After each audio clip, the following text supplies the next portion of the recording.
Hello दोस्तों, exam with Anees में आपका बहुत बहुत स्वागत है। आइए हम एनसीईआरटी कक्षा 6 की हम लोग पढ़ते हैं। सब्जेक्ट है ज्योग्राफी। लेसन 1 क्या है? सौर मंडल में पृथ्वी। बहुत ही बेसिक तरीके से लिखा गया है। बहुत ही अच्छा नोट्स है, आप लोग देखिए इसे। खगोलीय पिंड क्या होते हैं? सूर्य, चंद्रमा तथा वे सभी वस्तुएं जो रात के समय आसमान में चमकती हैं, खगोलीय पिंड कहलाती हैं। तारा क्या होता है? कुछ खगोलीय पिंड बड़े आकार वाले तथा गर्म होते हैं। ये गैसों से बने होते हैं। इनके पास अपनी ऊष्मा तथा प्रकाश होता है। ध्यान से इसे आप लोग एक बार देख लीजिए। तारा क्या होता है? तारा वह होता है जिसमें अपनी ऊष्मा तथा प्रकाश होता है, जिसे वे बहुत बड़ी मात्रा में उत्सर्जित करते हैं। इन खगोलीय पिंडों को तारा कहते हैं। सूर्य भी एक तारा है। क्यों?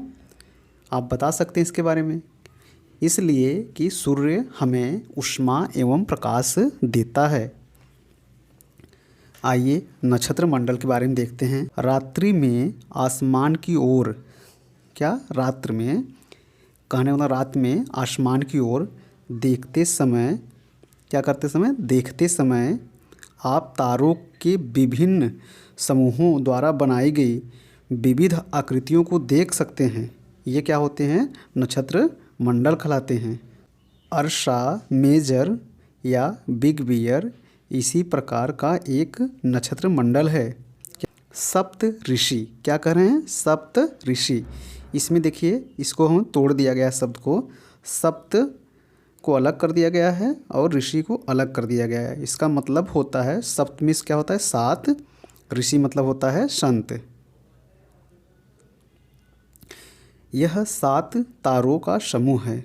कौन? सप्तऋषि, जो कि नक्षत्र मंडल अर्शा मेजर का भाग है। ध्रुव तारा।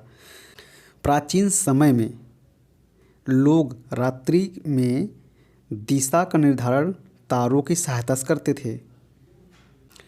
उत्तरी तारा उत्तर दिशा को बताता है। आइए हम इसे आगे देखते हैं। इसे ध्रुव तारा भी कहा जाता है। यह आसमान में हमेशा एक ही स्थान पर रहता है। आगे क्या है?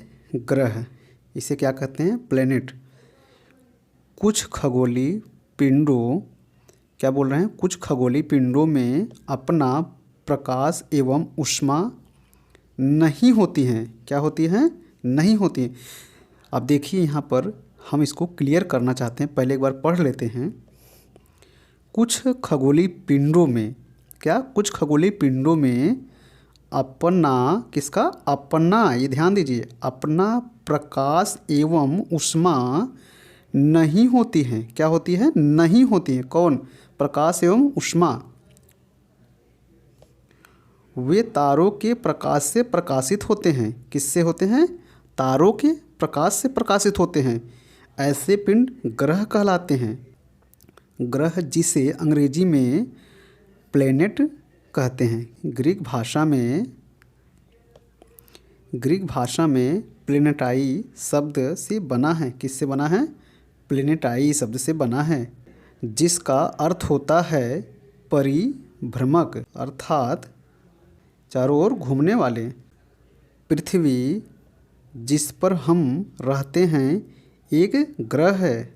यह अपना संपूर्ण प्रकाश एवं ऊष्मा सूर्य से प्राप्त करती है। कौन? पृथ्वी। सूर्य पृथ्वी के सबसे नज़दीक का तारा है। आसमान में दिखने वाला चंद्रमा एक उपग्रह है। क्या है? उपग्रह। देखिए, इसे हम ध्यान से एक बार फिर पढ़ते हैं। यह हमारी पृथ्वी का सहचर है तथा इसके चारों ओर चक्कर लगाता है। आइए हम, बहुत ही मोस्ट इम्पॉर्टेंट हेडिंग है ये, सौर मंडल। Solar system. सूर्य 8 ग्रह, उपग्रह तथा कुछ अन्य खगोलीय पिंड जैसे क्षुद्र ग्रह एवं उल्कापिंड मिलकर सौरमंडल का निर्माण करते हैं।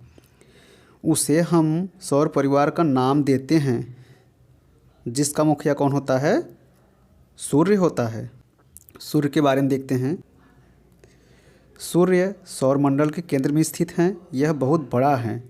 क्या है? यह बहुत बड़ा एवं अत्यधिक गर्म गैसों से बना है। किससे बना है? अत्यधिक गर्म गैसों से बना है। इसका खिंचाव बल इससे सौरमंडल को बांधे रखता है। कौन? किसे? सौरमंडल को। सूर्य सौरमंडल के लिए प्रकाश एवं ऊष्मा का एकमात्र स्रोत है, लेकिन हम इसकी अत्यधिक तेज ऊष्मा को महसूस नहीं करते हैं, क्योंकि सबसे नज़दीक का तारा होने के बावजूद यह हमसे बहुत दूर है। ग्रह क्या होते हैं? ग्रह हमारे सौरमंडल में 8 ग्रह हैं। सूर्य से दूरी के अनुसार वे हैं: बुध हैं, शुक्र, पृथ्वी, मंगल, बृहस्पति, शनि, यूरेनस और नेपच्यून। कक्षा किसे कहते हैं? सौरमंडल के सभी 8 ग्रह एक निश्चित पथ पर सूर्य का चक्कर लगाते हैं। ये रास्ते दीर्घवृत्ताकार में फैले हुए हैं। ये कक्षा कहलाते हैं। बुध सूर्य के सबसे नज़दीक हैं। बुध अपनी कक्षा में सूर्य के चारों ओर एक चक्कर लगाने में केवल 88 दिन लगाते हैं। शुक्र को पृथ्वी का जुड़वा ग्रह माना जाता है। किसे? शुक्र को, क्योंकि इसका आकार एवं आकृति लगभग पृथ्वी के ही समान है।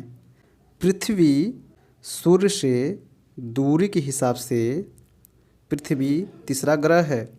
आकार में यह 5वां सबसे बड़ा ग्रह है। यह ध्रुवों के पास थोड़ी चपटी है। इसके आकार को भूआब कहा जाता है। भूआब का अर्थ है पृथ्वी के समान आकार। पृथ्वी के समान आकार। जीवन के लिए अनुकूल परिस्थितियाँ संभवतः केवल पृथ्वी पर ही पाई जाती हैं। पृथ्वी न तो अधिक गर्म है और न ही अधिक ठंडी। यहाँ पानी एवं वायु उपस्थित है। क्या है? पानी एवं वायु माने हवा उपस्थित हैं, जो हमारे जीवन के लिए आवश्यक हैं। अंतरिक्ष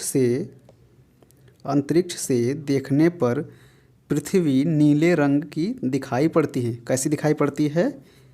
नीले रंग की दिखाई पड़ती है, क्योंकि 2/3 क्या 2/3 जो सतह पानी से ढकी हुई है, इसलिए इसे नीला ग्रह भी कहा जाता है। किसे? पृथ्वी को। चंद्रमा के बारे में देखते हैं। चंद्रमा हमारी पृथ्वी के पास केवल एक उपग्रह है। कौन है? चंद्रमा। इसका व्यास पृथ्वी के व्यास का केवल 1/4 है।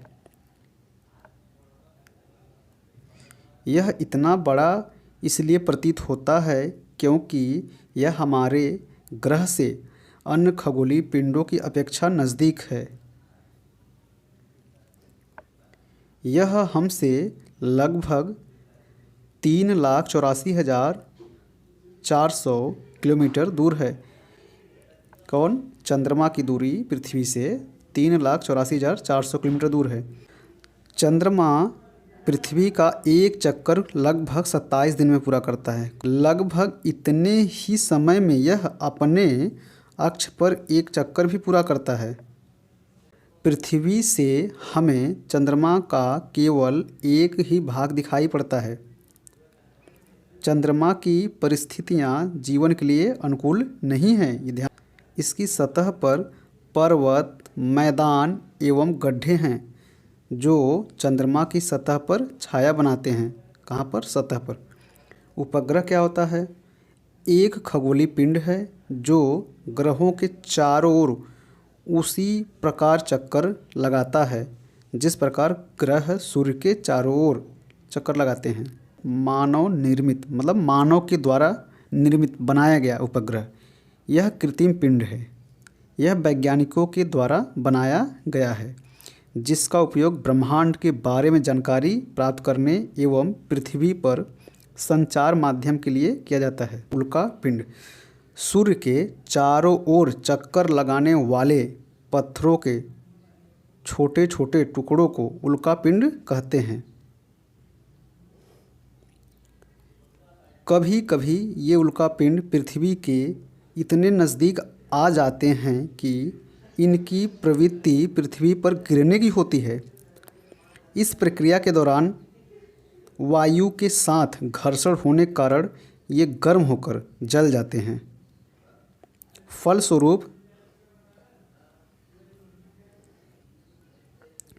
फलस्वरूप चमकदार प्रकाश उत्पन्न होता है। कभी कभी कोई उल्का पूरी तरह जले बिना पृथ्वी पर गिरती हैं जिससे धरातल पर गड्ढे बन जाते हैं। एक हमारा सवाल है, भारत में वह कौन सा स्थान है जहाँ पर उल्का पिंड गिरा था?